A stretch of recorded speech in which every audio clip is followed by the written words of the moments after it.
Last class we have proved a result about a graph which says that given a graph of n vertices, any path in the graph with the length n or more, that is, if the length is at least the number of vertices, then such path must contain a cycle.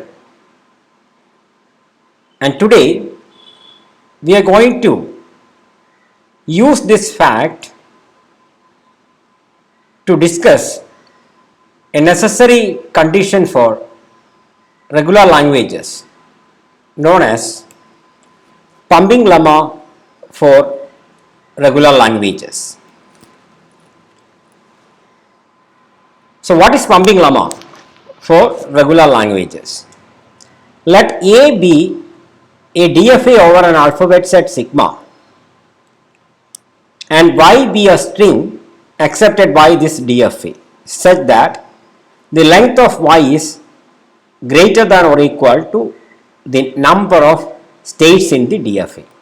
So we are looking at a DFA and a string which is accepted such that the length of the string accepted is greater than or equal to the number of states. So from the last class we know that there exists a loop in the path for Y in the DFA A because the length of the path is greater than or equal to the number of states. We are guaranteed to get a loop or cycle in the path. So the cycle can be drawn like this.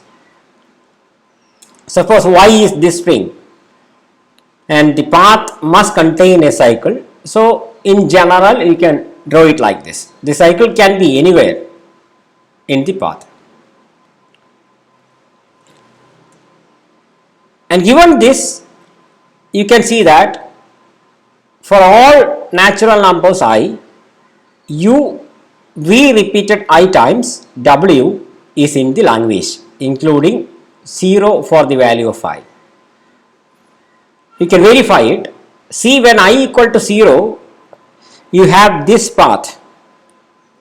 I equal to 0, u v raised to I w is u v raised to 0 w, which is uw. It is in the language because there is a path for uw going to the final state. When I becomes 1, what you can do, it is u v raised to 1 w. And for all values of I, say k, you can have u, then k number of times you can take this loop and finally go to the final state through w. So it is very easy to see that this is true. Now we are going to make a very generic statement. Please don't get worried about this statement. We can try to look at each part of it. It is pumping lemma. If L is a regular language over an alphabet set sigma. So we are looking at a regular language L over an alphabet set sigma. Then we will see each part of the predicate, which is a logical statement. Here you see that we wanted to have a string accepted whose length is greater than or equal to the number of states in the DFA. And this natural number k is going to represent the string length of the string y. That's it. Okay. We need to have length of the string greater than or equal to the number of states. And the number of states that we are taking as k, and so the length of the string must be greater than or equal to k. The only difference here is we are giving a name to the number of states, which is k. Okay, so there exists a natural number n, and which can in general be any number greater than or equal to the number of states. Then in the next part of the formula we are saying for all strings x, y, z. So this is a string x, y, z is in the language, and not that the string y is subdivided into u, v and w. So the string y is u, v, w, and we are looking at a string x, y, z in the language. So that is the statement saying there exists a natural number and three strings x, y, z such that the concatenation of x, y and z is in the language. Then next part is saying how the string y is subdivided. So that we know y is subdivided into u, v and w. And because the length of y is greater than or equal to k, where k is a value greater than the number of states, we are guaranteed to get a cycle. Then the last part says, based on this path, if this path is there in the DFA, no doubt, we can say that x concatenated with u, concatenated with v I number of times for any value of I, concatenated with w, concatenated with z is in the language. That is for all I, x, u, v raised to I, w, z is in the language. So this is the pumping lemma. And not difficult to see that this must be true, because if you have x, y, z, where y is u, v, w in the language, and suppose the length of y, the middle string y, is greater than or equal to k, where k is the minimum value of k is the number of states in the DFA, then y is guaranteed to get a loop. So you divide y into u, v and w such that v is the label of the loop. So if you agree with that, then this statement is very clear. X, u, v raised to I, w, z is in the language. So that is pumping lemma. It is a necessary condition for any regular language, because we only assume that it is a regular language and then we managed to get this condition. So this is a necessary condition, meaning any regular language must satisfy this condition. And if a given language fails to satisfy this condition, then we can conclude that the given language is non-regular, because any regular language must satisfy this condition. So if you can prove that a given language is not satisfying this necessary condition, then the language must not be regular. Hence, pumping lemma can be used to prove non-regularity. Given a language, if you can prove that the pumping lemma statement is violated, then you can conclude that the language is non-regular. So that is the application for pumping lemma. And before we look at how it is going to be applied to prove non-regularity, let us look at the negation of a statement. Here when I say a statement, I mean a Boolean predicate, a statement whose value is either true or false. Here I have an example. For all natural numbers n including 0, n minus 1 is a natural number. It is a statement or predicate. Is it a valid predicate? Is it true? I am claiming that for all natural numbers, if you subtract 1 from that number, the result is also a natural number. You know that the statement is not true, because the statement in general is not true. You can find a counter example.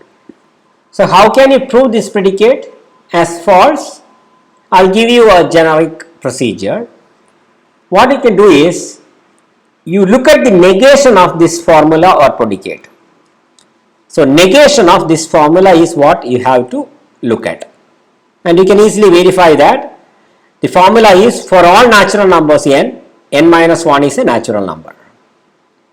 And if you negate this formula, you will get it as there exists a natural number n such that n minus 1 is not a natural number. This is the negation. For finding the negation, I hop from the discrete mass course.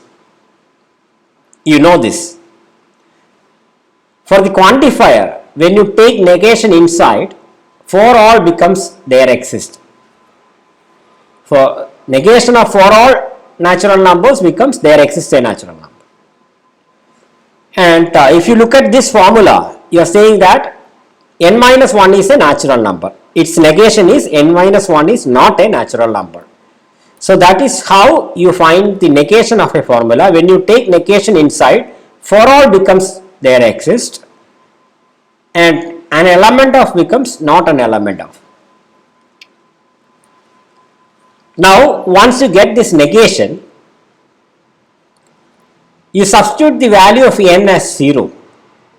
So you will get 0 minus 1, n minus 1 means 0 minus 1, which is equal to minus 1, is not a natural number. So you are proving that the negation of the formula is true. That is, there exists a natural number satisfying the negation. And what is that natural number? N equal to 0.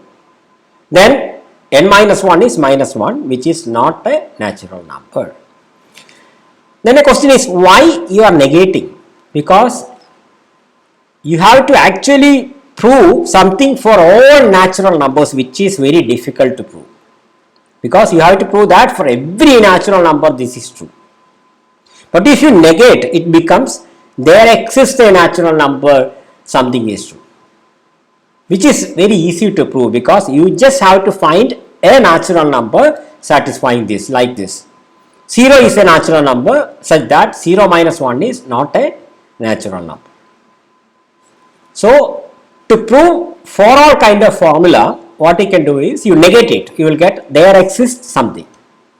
Then it is easy to prove. If you come up with a counter example or an example proving it, that is enough. Okay, so this is how you can prove it, and this is the general case. If you have a formula like for all x phi of x is a formula on x, then the negation is there exists x, negation of phi of x. Similarly, if the formula is there exists an x phi of x, then if you take negation of it, it becomes for all x, negation of phi of x. So when you take negation inside, for all becomes there exists, and there exists becomes for all. And when you take negation inside, phi of x becomes negation of phi of x. That's it. Now we are going to apply this technique in the pumping lemma. So this is exactly the pumping lemma statement that we derived. And now the negation of this is going to be this. We can verify it. First is there exists a natural number k, so that becomes for all natural number k. Then here you have for all strings x, y, z such that x, y, z in the language and y, length of y greater than or equal to k. So that becomes there exist 3 strings x, y and z such that these conditions are true.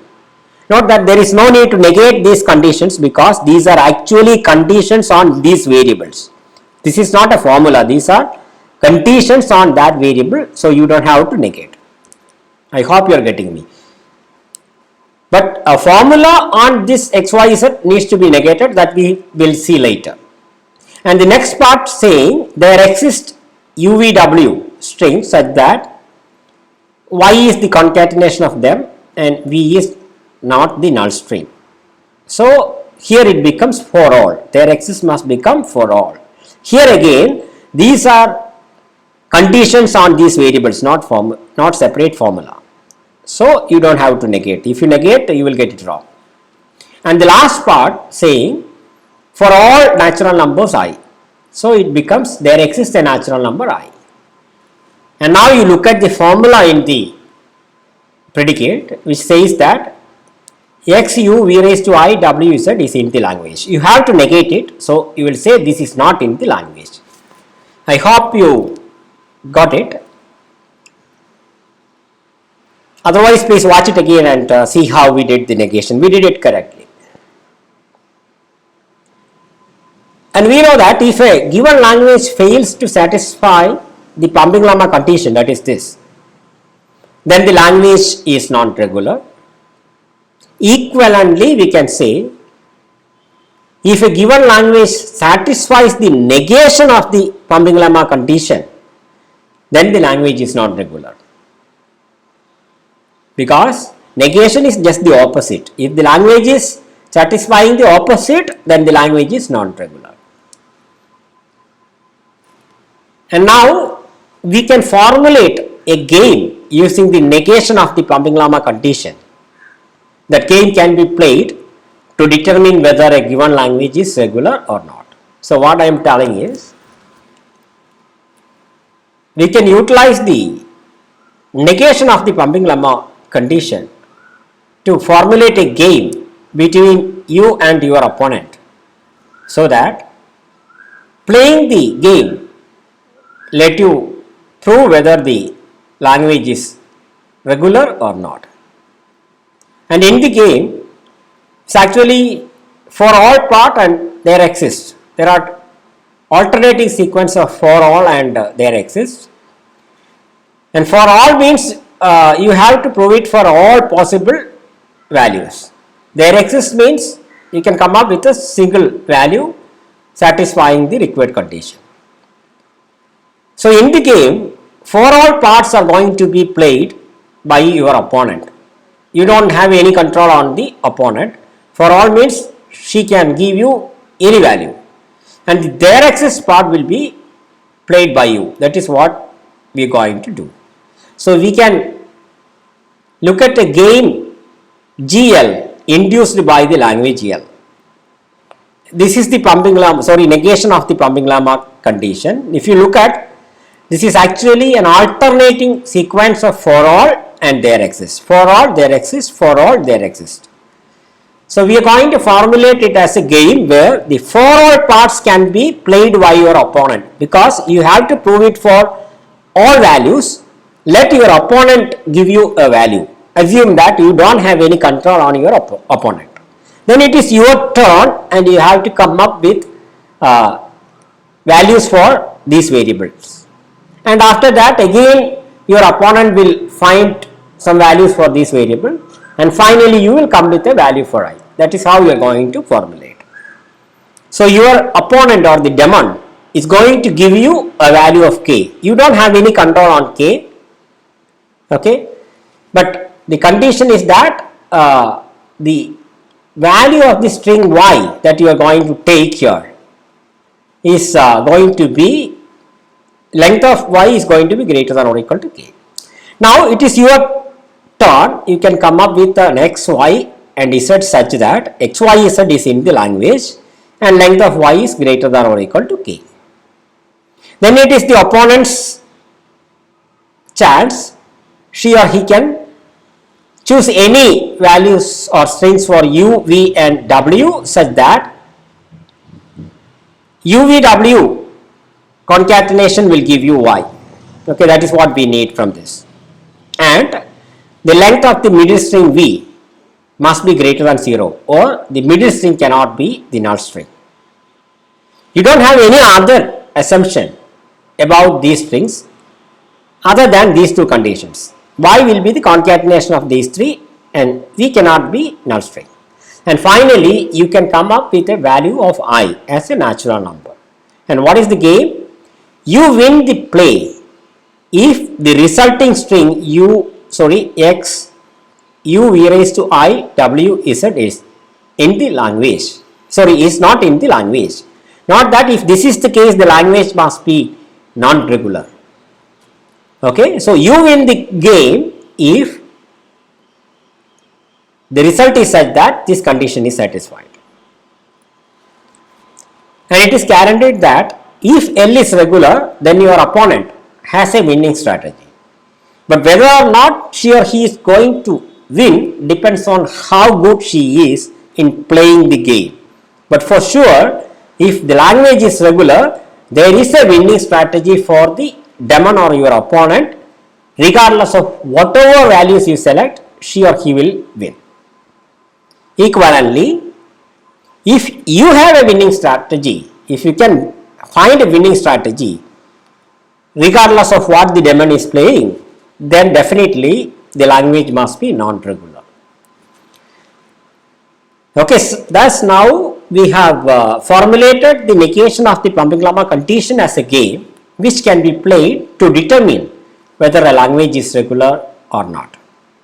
Here is an example. We are going to prove that this language is not regular using pumping lemma. Last class we have used method of contradiction to prove it, but now you are going to use pumping lemma. So initially the demon or your opponent is giving you the value of k as a natural number m. Okay, I am giving you a solution for you. You choose x, y and z such that x is null string, y is a to the power m and z is b to the power m. See that the concatenation x, y, z is in the form a to the power m, b to the power m, which is in the language. Now the daemon needs to give you a decomposition of the string y into u, v, w such that the middle string v is not null string. In other words, the length of the middle string is not equal to 0. You don't have any other assumptions about u, v and w. These are three strings such that the concatenation of u, v and w will give you the original string back. For example, m is divided into, so y is actually a to the power m and m is divided into n1 plus n2 plus n3. That is, m as a natural number is divided like this. So u is a to the power n1, v is a to the power n2, that is on the loop, and w is a to the power n3, that is after the loop. Now you can just select I as 0. Look at what happens when I as 0. Then you substitute the values of x is null string, y is a to the power then followed by u is a to the power n1, v raised to I when I equal to 0 is epsilon, followed by w is a to the power n3 and followed by z, and what is z? Z is b to the power m. Okay, and you can say that it is nothing but a to the power n1 plus n3 followed by b to the power m, and this can be written as n1 plus n3 can be written as m minus n2 because m is nothing but n1 plus n2 plus n3. So what is n1 plus n3? M minus n2, that is what I am saying. And now you can easily verify that this string is not in the language, so you are winning. Why? Because we know that n2 is not equal to 0, so you are subtracting a non-zero value from m. So the number of a's here is strictly less than the number of b's, and hence the resulting string is not in the language. So you are having a winning strategy regardless of what the daemon is doing, and hence the language is proved to be non-regular. And it is true that the pumping lemma is a necessary condition, that is, any regular language must satisfy it, but it is not a sufficient condition, meaning a language satisfying this condition is not enough to conclude that it is regular. In fact, you can find a non-regular language for which the condition is satisfied. I am leaving that as an exercise which is optional. If you are interested in, you try to find a language. With this, we are coming to the end of this lecture. I am giving you a number of exercise problems for you to practice and understand how you can use the pumping lemma in its negation form as a game to prove non-regularity of languages. Each of these languages is non-regular, and here this notation says the number of a's in x equal to number of b's in x. Today we have looked at pumping lemma for regular languages, which is a necessary condition, and hence if you can prove that the pumping lemma condition is not satisfied by a language, then the language must not be regular because it is a necessary condition for any regular language. We have looked at the negation of the pumping lemma statement and we formulated a game which can be played between you and your opponent to see whether a language is regular or not. If the language is regular, then the opponent is guaranteed to get a winning strategy, and if she is good in playing the game, she can win. Equivalently, if the language is non-regular, then you are having a winning strategy, and if you are good in playing the game, then you can get a victory in the game, and hence you can declare that the language is non-regular.